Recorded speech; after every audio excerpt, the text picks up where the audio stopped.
Hello and welcome everybody. हमारा previous session में हम लोगों ने देखा था solutions for the problems in public school, sorry हमने देखा था merits and demerits of public schools.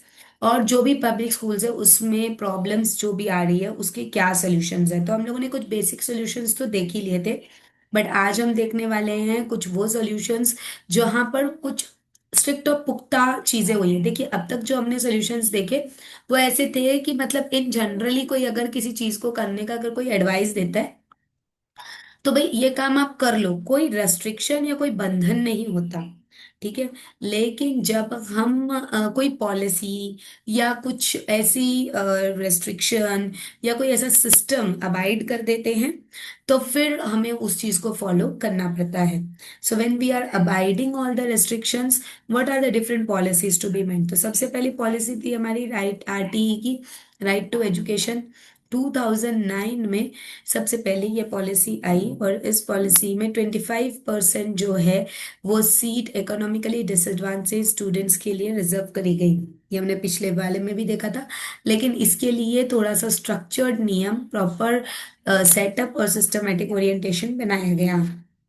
Next, सर्व शिक्षा अभियान। इसके बाद था सर, ये हम लोग कल भी देख चुके हैं। सर्व शिक्षा अभियान ये वो चीज है जहां पर हर एक बच्चे को शिक्षा मिले, ऐसा एक अभियान चालू किया गया।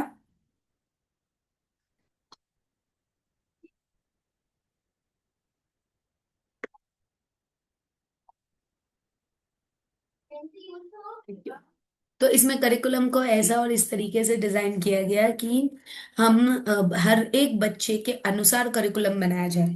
मतलब सिस्टम ऐसा कि नोट्स ऐसे हों, बुक्स ऐसी हों कि अगर एक बच्चा जो समझ नहीं पाता वो भी कर सके, और इतना इंटरेस्टिंग हो कि जीनियस बच्चा भी उसको इंटरेस्टिंग वे में कर सके। ठीक है। प्ले वे अप्रोच से बुक्स बनाई गई और अब ये सर्व शिक्षा अभियान के अंतर्गत आ रहा है कि हर कोई उससे शिक्षा जो है वो प्राप्त कर ले रहा है।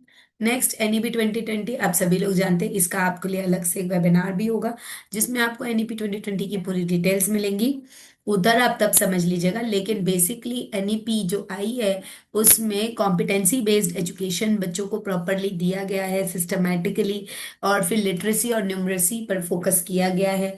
प्रोफेशनल डेवलपमेंट बच्चों के अंदर आए और टीचर्स के अंदर आए, इसके लिए टीचर ट्रेनिंग प्रोग्राम्स को भी प्रॉपरली लॉन्च किया गया है। तो इस प्रकार से एनईपी जो है वो अपना रोल प्ले करता है।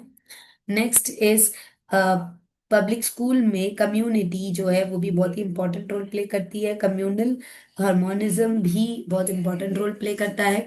कम्युनिटी एंगेजमेंट मतलब जहाँ पर बच्चे एक कम्युनिटी में इन्वॉल्व होते हैं, ये सारी चीजें जो हैं वो वहाँ पर एक्सेस हो। Next is school management committees. जो हमारी स्कूल मैनेजमेंट कमिटीज होती है वो ऐसी होती है कि हमारा स्कूल का जो मैनेजमेंट सिस्टम है वो ऐसा होना चाहिए जहां पर प्रॉपर ऑपरेटिंग हो, पर मॉनिटरिंग हो, मतलब देख रेख होती रहे, बजट प्रॉपर अच्छे से बनता रहे, जनरल एकेडमिक प्रोग्रेस भी अच्छे से बनता रहे, और एक दूसरे के साथ में मिलनसार रहे, समझते रहे।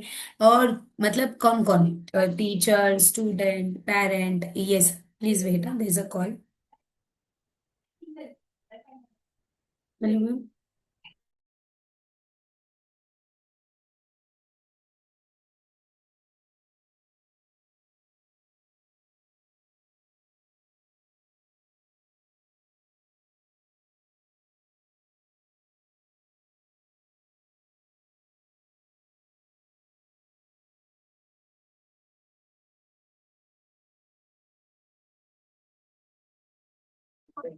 अभी यहाँ क्लास लिया मैडम नहीं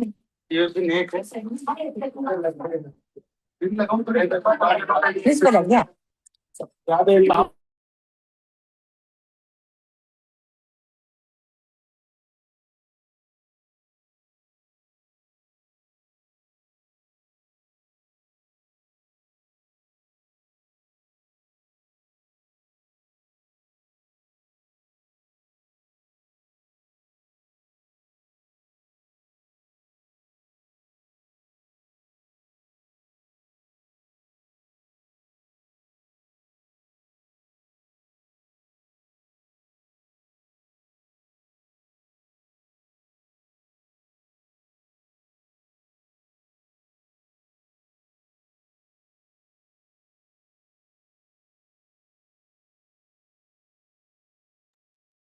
ओके। तो इसके बाद था हमारा एसएमसी। जो एसएमसी है यानी कि जो स्कूल मैनेजमेंट सिस्टम है, ये ऐसा रहता है जहाँ पर प्रॉपर मॉनिटरिंग हो, प्रॉपर ऑपरेशंस मैनेज हो, बजटिंग प्रॉपर बहुत अच्छे से हो, एकेडमिक प्रोग्रेस बहुत अच्छे से हो, और एक्टिव पार्टिसिपेशन, कम्युनल हार्मनी, ये सारी चीज़ मेंटेन रहे। किस किस की? पेरेंट, टीचर और स्टूडेंट, ये तीनों के बीच में ये चीज़ होनी चाहिए। तब जाकर student management, school management commissions जो हैं वो वर्क ऑन करते हैं। Next, community supported infrastructure. Community supported infrastructure वो इंफ्रास्ट्रक्चर होता है जहाँ पर कम्युनल एस्पेक्ट्स को देखा जाता है। हमारी जो कम्युनिटी होती है वो उसके चीज़ों को, उसके कल्चर्स को, उसके एस्पेक्ट्स को देखती है। तो इसके लिए अगर बच्चों को कुछ बताना पड़ जाए तो प्रॉपरली हम कम्युनिटी के इंफ्रास्ट्रक्चर यानी एनजीओज हो गई, अलग अलग बॉडीज हो गई, जो उसमें क्या क्या चीजें ऑर्गेनाइज करती है, हार्मोनाइज करती है, ये सारी चीजें इसके अंदर आती हैं।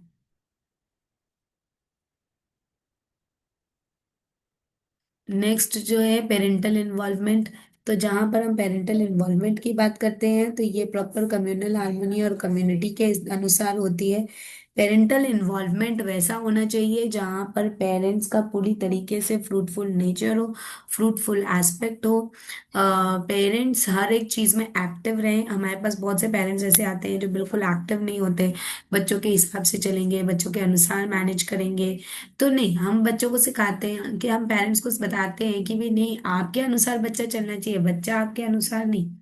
तो ये चीजें आप मैनेज करेंगे, ये चीजें आप समझेंगे, तो पेरेंट्स की भी वर्कशॉप होनी चाहिए, पेरेंट्स को भी ऑर्गेनाइज करना चाहिए सारी चीजें, और पेरेंट्स को समझाना चाहिए कि कौन से कैसे तरीकों से हम पढ़ रहे हैं। ये देखिए, मेन बच्चों की अटेंडेंस जो है ये पेरेंट्स पर निर्भर करती है।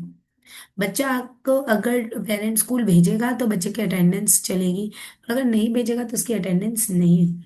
ठीक है।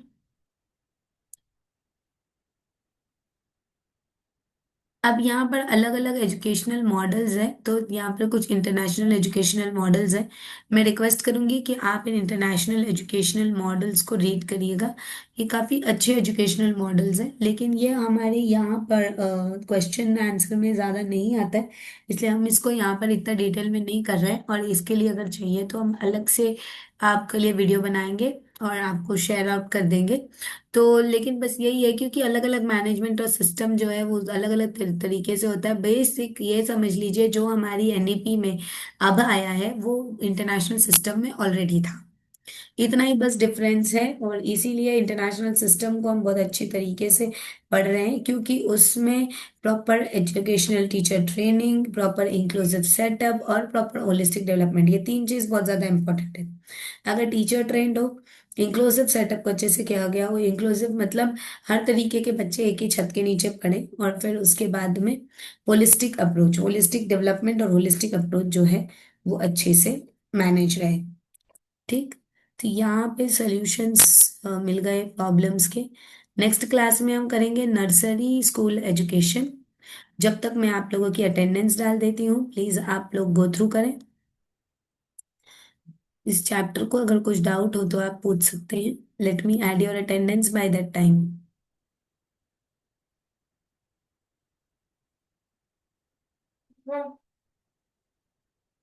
LKG go. A ver, las LKG लिखा तो फिर मेरी ये चौथ कैसी ठीक हुई थी? हो जाएगी, नहीं हो रही। हो जाएगी, थोड़ा टाइम लगेगा, हो जाएगी।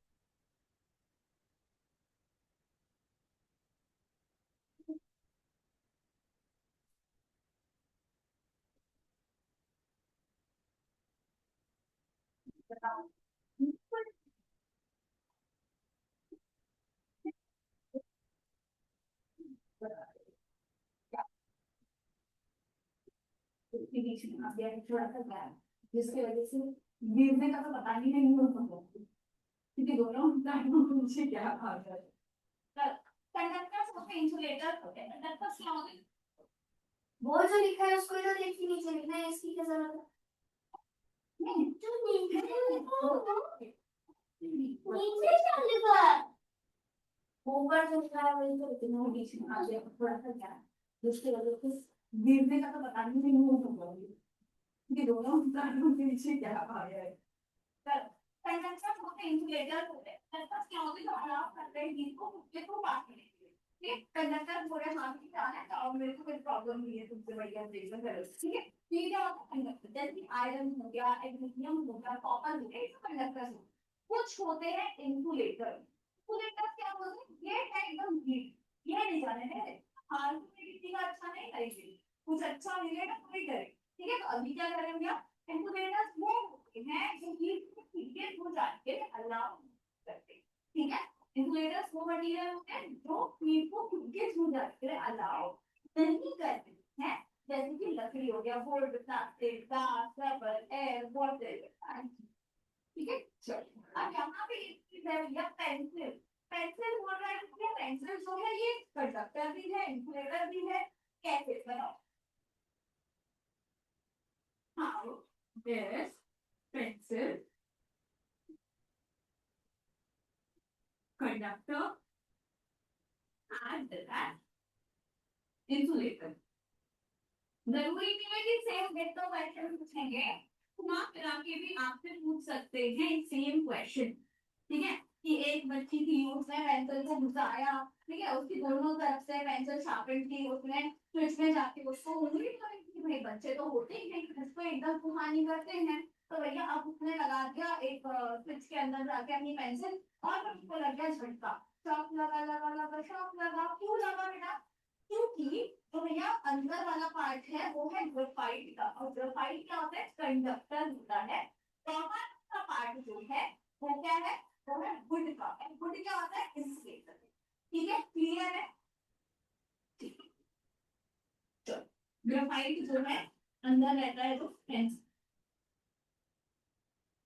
कर रहे हैं इलेक्ट्रिक करंट या फिर हीट को पास होती है। ठीक है, हीट और Ma'am, को पास होती है, ध्यान रखना।